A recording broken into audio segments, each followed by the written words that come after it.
Lagi nggak kompak Bu. Selamat pagi. Pagi.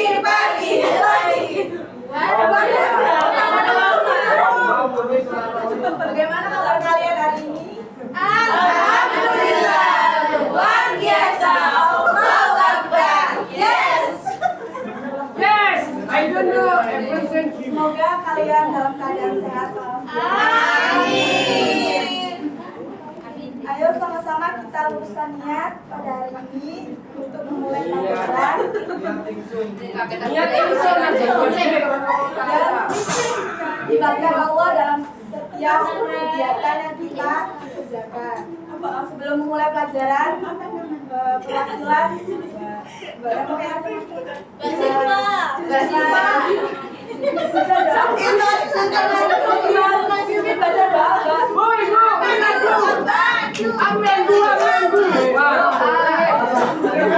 Ada Bu. Ya, ini teman-teman kita berdoa. Bu, kenalan dulu, Bu. Kenalan. Was doa enak kenalan cekku ini. Cekku besar. Ayo semua teman-teman kita berdoa dimulai. Bismillahirrahmanirrahim. Raditu billahi rabban wa bil islami dinan wa bi Muhammadin nabiyyan wa rasulan. Rabbi zidni ilma warzuqni fahma. Amin ya rabbal alamin. Sebelumnya ada yang kenal nggak sama ibu? Kenalan dong Bu. Baik, seperti kata pepatah, tak kenal maka Sayang banget, Bu. Aku dulu kenalan tak sayang nih, Mbak. dalam kesempatan kali ini izinkan ibu untuk perkenalkan diri. Nama lengkap ibu Sabilillah Dewi Pramida. Bisa dipanggil Bella. Bella, Isabella. Jadi ada Bu Bella. Nah, kalau kalian lagi di jalan atau ketemu dimanapun bisa disapa ya. Halo Bu Bella. Hai.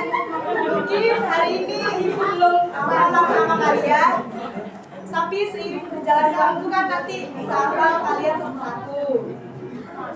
Nah, baik, di sini ibu akan mengajar kelas 10A. Ini selama 2 semester dengan mapel pendidikan agama Islam. Harapannya kalian dapat bekerja sama dan mengikuti pelajaran dengan baik, Rumahnya Ibu di mana? tertib dan disiplin. Loh, udah popo sini, belum kenalan. Tujuan pembelajaran kita hari ini yaitu meraih kesuksesan dengan kompetisi dalam kebaikan dan etos kerja. Nah, sebelum ke menjelaskannya lebih dalam lagi, ada yang tahu nggak maksud dari meraih kesuksesan dengan kompetisi dalam kebaikan? Tidak tahu. Ada yang tahu? Tidak. Apa itu, Bu? Ini maksud yang Jawa. Meraih kesuksesan dengan kebaikan dan semangat kerja. ya. Secara singkat ada yang tahu nggak? Nggak ada. Baik, kita akan menjelaskan yaitu apa itu meraih kesuksesan dengan kompetisi dalam kebaikan. Kesuksesan dengan kompetisi dalam kebaikan adalah mencapai tujuan dan hasil yang diinginkan dengan cara yang positif dan etis sambil bersaing dengan orang lain dalam lingkungan yang sehat dan konstruktif. Jadi itu pengertiannya.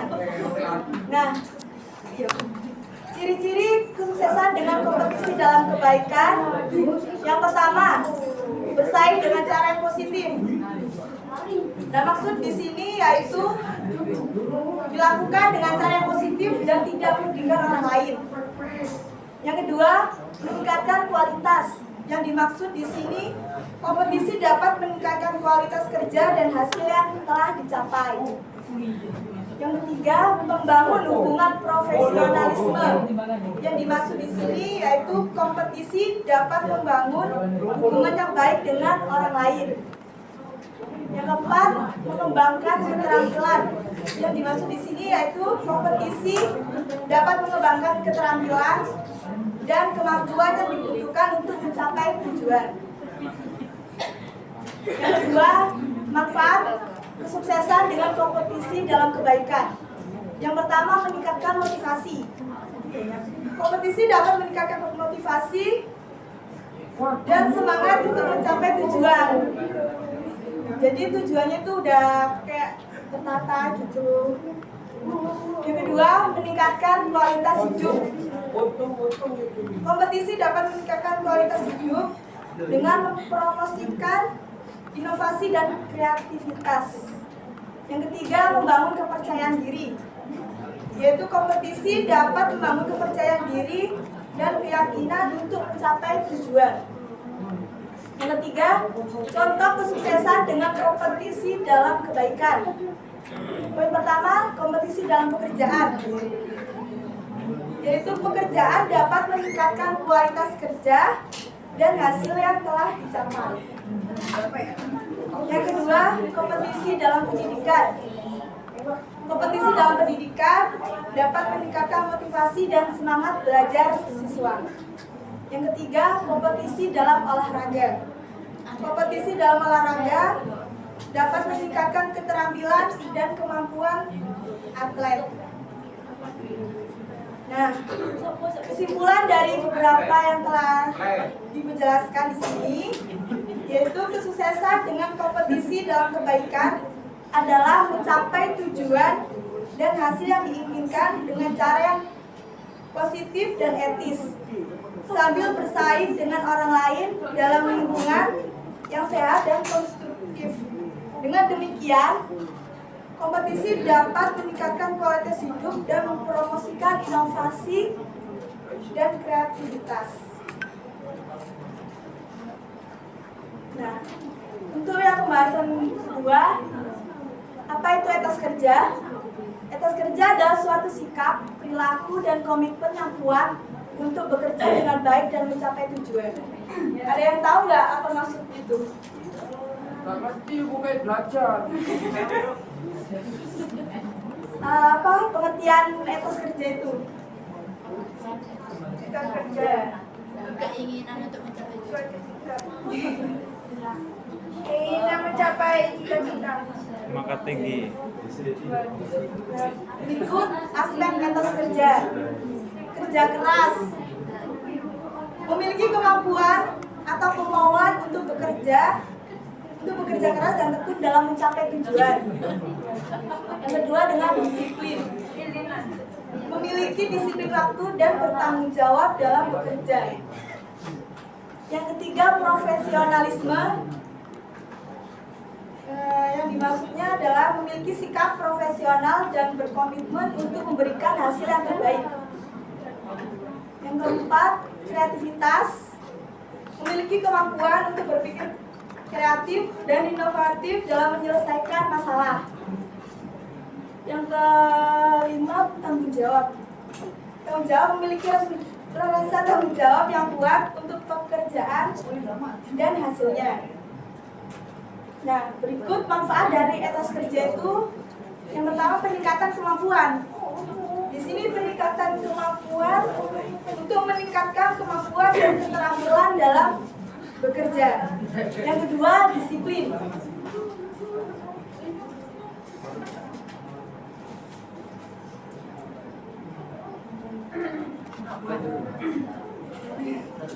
Yang kedua, kesuksesan.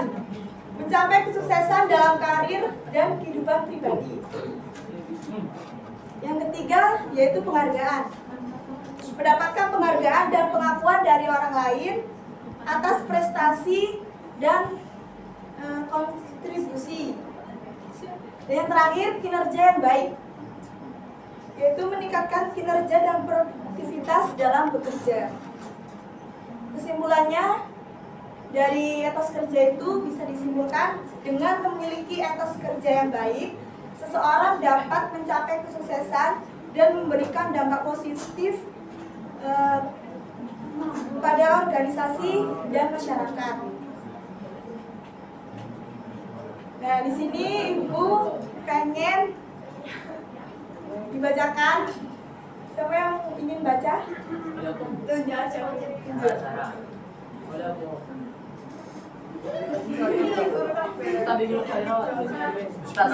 Ini. Firman Allah surat Al-Baqarah ayat 148 yang berbunyi Fastadiqul khairat, yang artinya berlomba-lombalah dalam kebaikan.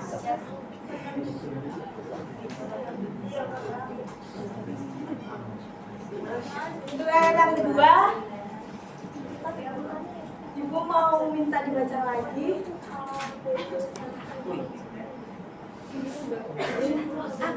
Cowok aja Bu, Cowok. Tunjukin yang kenapa? Yang singkat, Bu, yang singkat.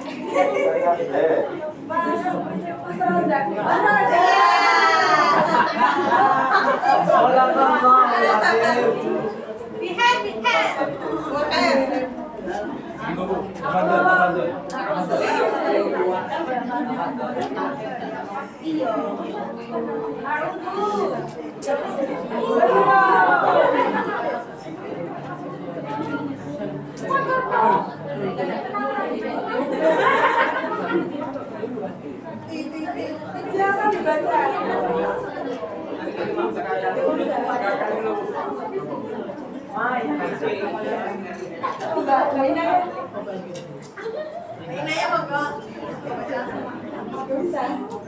Udah gitu rojak buta.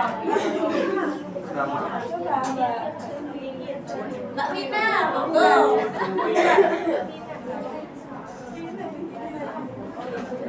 Ayat tentang etos kerja dan melakukan amal soleh ada dalam Quran Surah At-Taubah ayat 105.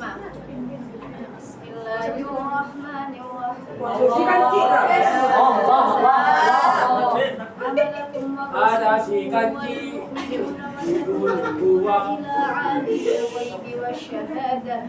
عالم الغيب والشهادة فينبئكم بما تعملون. Artinya, dan katakanlah bekerjalah kamu, maka Allah dan Rasulnya serta orang-orang mukmin akan melihat pekerjaanmu itu, dan kamu akan dikembalikan kepada Allah yang mengetahui akan yang gaib dan yang nyata, lalu diberitakannya kepada kamu apa yang telah kamu kerjakan.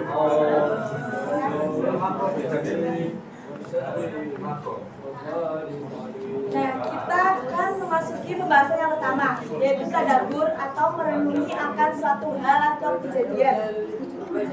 Pengertian tadabbur yaitu proses memahami dan merenungkan makna yang terkandung dalam teks atau pesan moral yang terkandung dalam teks atau cerita, sehingga dapat diambil hikmah dan pelajaran darinya.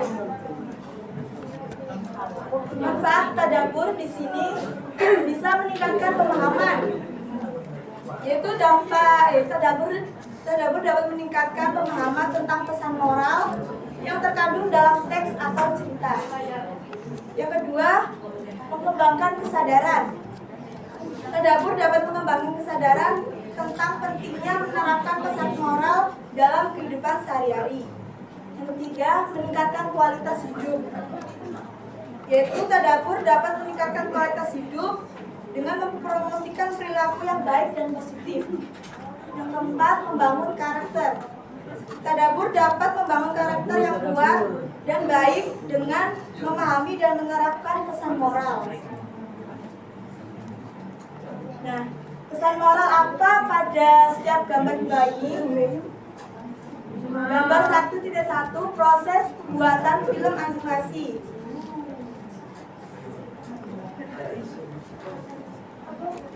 Maksudnya di sini yaitu tadabbur bisa inspirasi seseorang yang produktif dan kreatif membuat film animasi yang pastinya patut untuk dicontoh. Yang gambar 1.2, penyerahan piala kepada juara lomba karya ilmiah, yaitu merupakan tadabbur kisah inspirasi seseorang yang produktif dan patut untuk ditiru. Yang gambar ketiga, menjaga kebersihan lingkungan, merupakan tadabbur dari kisah inspirasi yang patut kita lakukan untuk menjaga alam lingkungan, dimulai dari hal-hal yang kecil seperti menjaga kebersihan rumah, memungut sampah yang ada di sekitar kita, peduli lingkungan. Gambar yang 4, bergegas sholat jamaah di masjid. Merupakan kisah dari wawasan keislaman bahwasannya agama mengajarkan kita untuk sholat berjamaah karena pahala sholat berjamaah pahalanya 27 derajat dibandingkan sholat sendiri.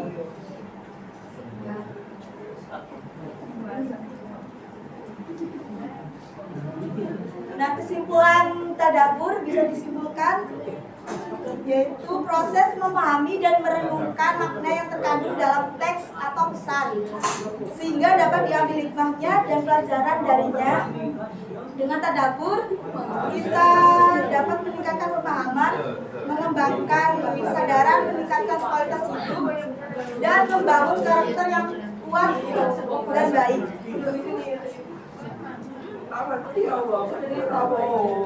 Pembahasan yang kedua mengenai kisah inspirasi.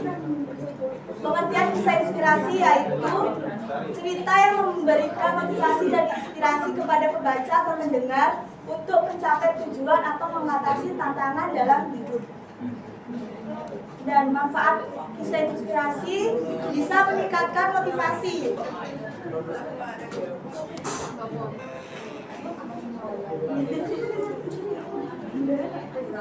Kisah inspirasi dapat meningkatkan motivasi dan semangat untuk mencapai tujuan.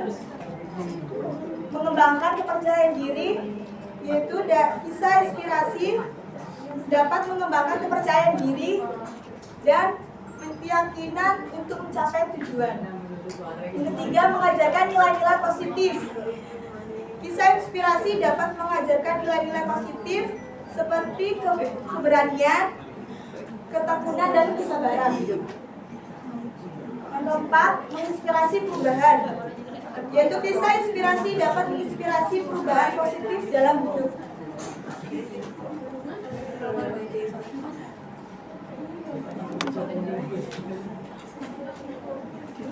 Nah, di sini arti kisah inspirasi yang pertama memberikan motivasi. Memberikan motivasi itu untuk memberikan semangat untuk mencapai tujuan atau mengatasi tantangan, dan bisa mengajarkan nilai-nilai positif seperti keberanian, ketekunan, dan kesabaran.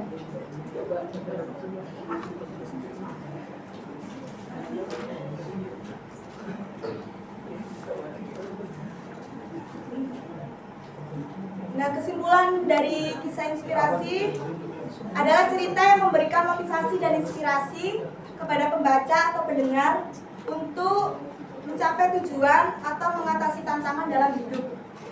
Dengan membaca atau mendengar kisah inspirasi, kita dapat meningkatkan motivasi, mengembangkan kepercayaan diri, dan inspirasi perubahan positif dalam hidup. Pembahasan yang ketiga mengenai wawasan keislaman.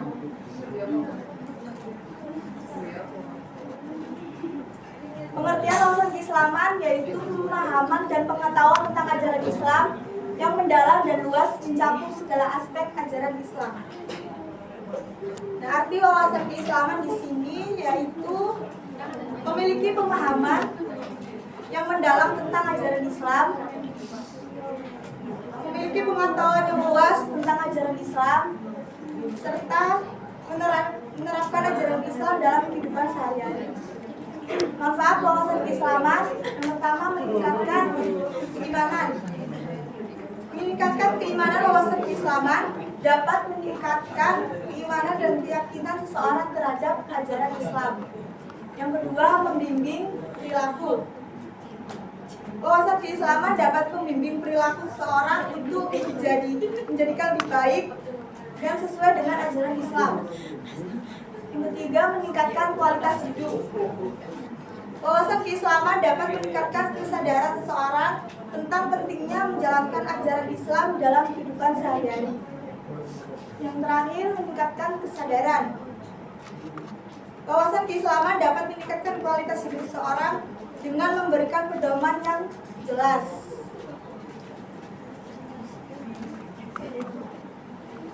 Kesimpulan kesimpulan dari wawasan keislaman adalah pemahaman dan pengetahuan tentang ajaran Islam yang mendalam dan luas. Dengan memiliki wawasan keislaman, seseorang dapat meningkatkan keimanan, membimbing perilaku, meningkatkan kesadaran, membangun hubungan dengan Allah, dan meningkatkan kualitas hidup.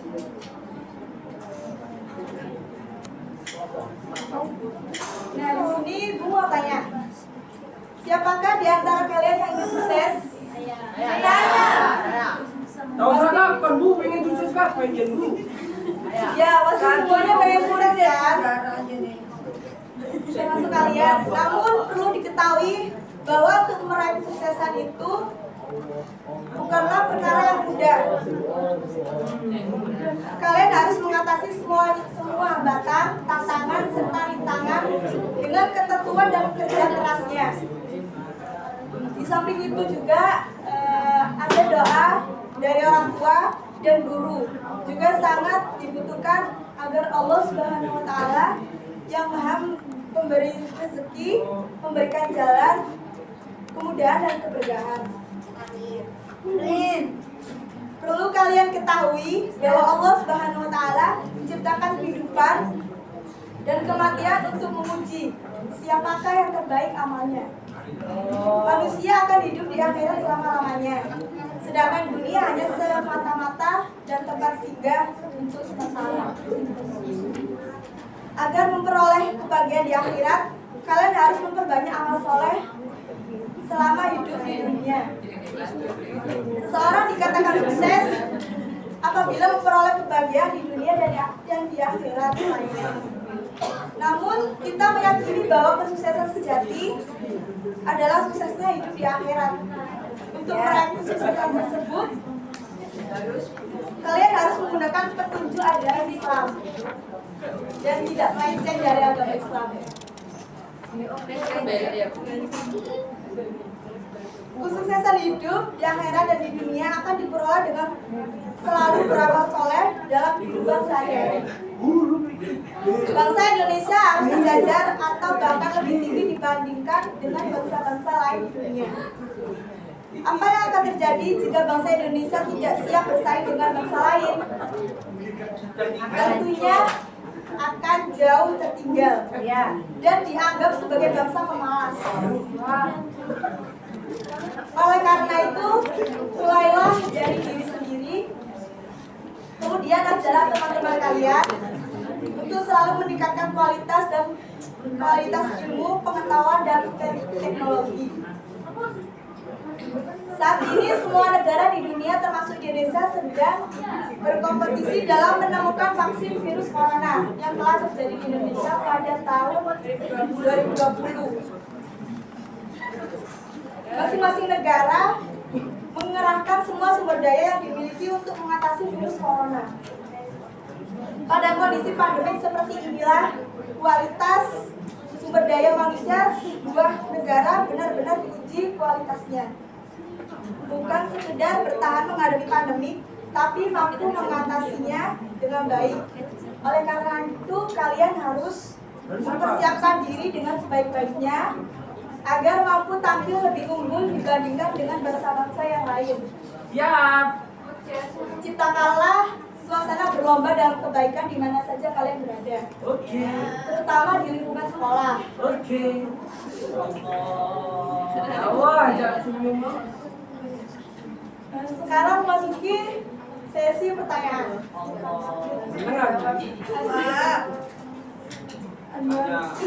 Ada 5 pertanyaan.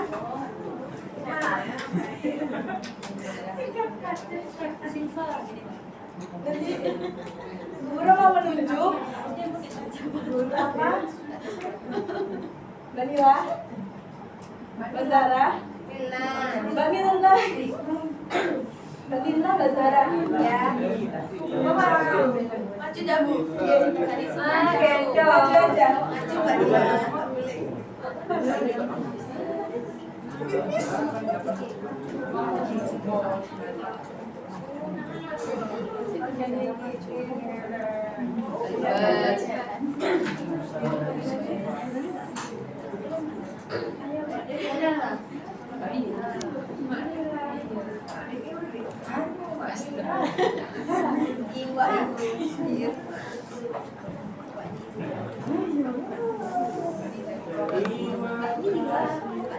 Mbak maju Mbak. Iya Pak, iya Pak.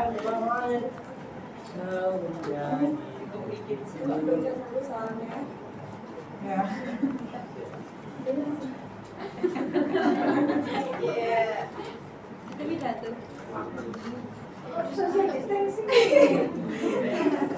Waduh.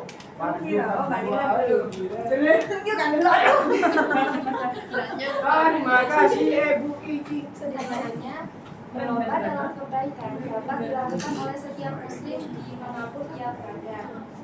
Lebih dari itu, Islam sangat menganjurkan agar segera melakukan kebaikan dengan terus semangat dan etos kerja tinggi. Mengapa seorang muslim harus bersegera dalam berlomba-lomba dalam kebaikan dan etos kerja? Jawabannya, Dengar tak ya yang belakang Re? Oh tidak dengar. Dengar. Oh tidak depan. karena kesempatan waktu itu Mas Roger jangan ketawa loh Mas Roger. dan terbatas oleh ruang dan waktu. Tidak ada yang tahu kapan seseorang akan dipanggil menghadap Allah SWT. Saking itu tidak ada yang tahu perubahan yang akan dialami oleh seseorang. Bisa jadi malah ia beriman, esoknya sudah tidak memiliki iman, atau malah ia masih sholat berjamaah jika simpan terjerumus dalam kemaksiatan. Tepuk tangan. Dah sing tepuk tangan ya. Saya Bu. Ya. Apa dampak positif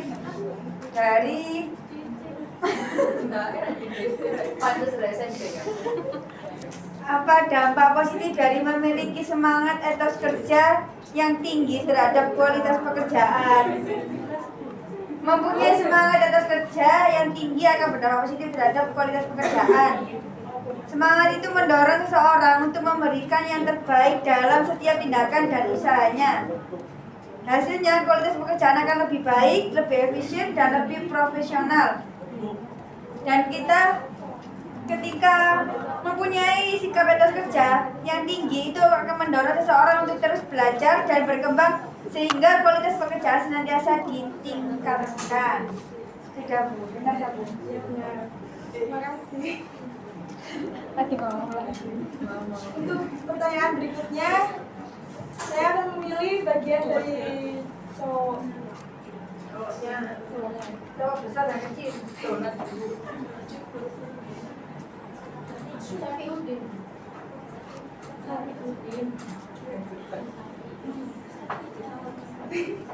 2 menit lagi Pak. Siapa?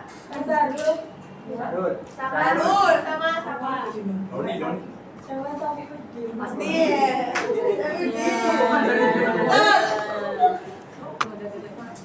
Bisa maju. Nanti di akhir presentasi, di akhir ngajar nanti bakal ada hadiah buat kalian. Saya mau umrah. Betul ya Bu? Umrah. Selamat. Itu laporannya itu nanti.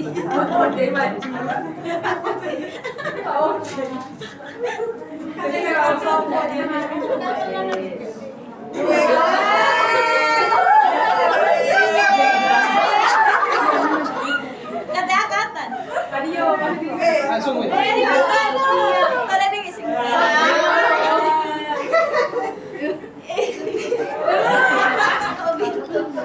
Empat, mengapa mengandalkan hasil usaha sendiri lebih baik daripada mengandalkan bantuan orang lain dalam konteks etos kerja ya. Mengandalkan hasil usaha sendiri lebih baik karena ini mencerminkan tanggung jawab dan kewajiban. Dalam Islam, bekerja keras dan memperoleh hasil usaha sendiri lebih dihargai daripada mengandalkan bantuan orang lain. Ketika seseorang menghasilkan sesuatu dari usaha sendiri, ia merasa bangga dan memperoleh kepuasan spiritual. Selain itu, memiliki keberhasilan hasil usaha sendiri, juga memungkinkan untuk membantu orang lain dan berbagi kebaikan.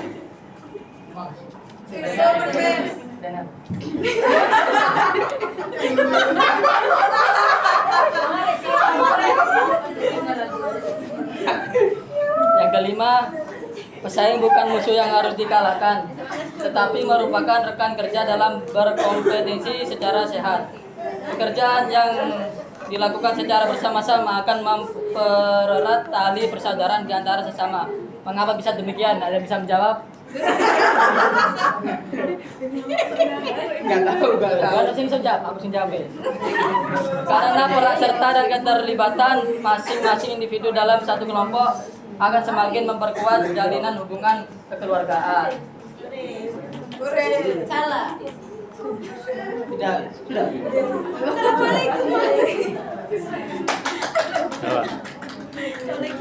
Sekian pembelajaran kita hari ini. Nanti kita bakal ketemu lagi di semester selanjutnya. Untuk yang tadi menjawab, nanti ya di akhir pembelajaran bakal ada hadiah berkali. Terima kasih. Wassalamualaikum warahmatullahi wabarakatuh.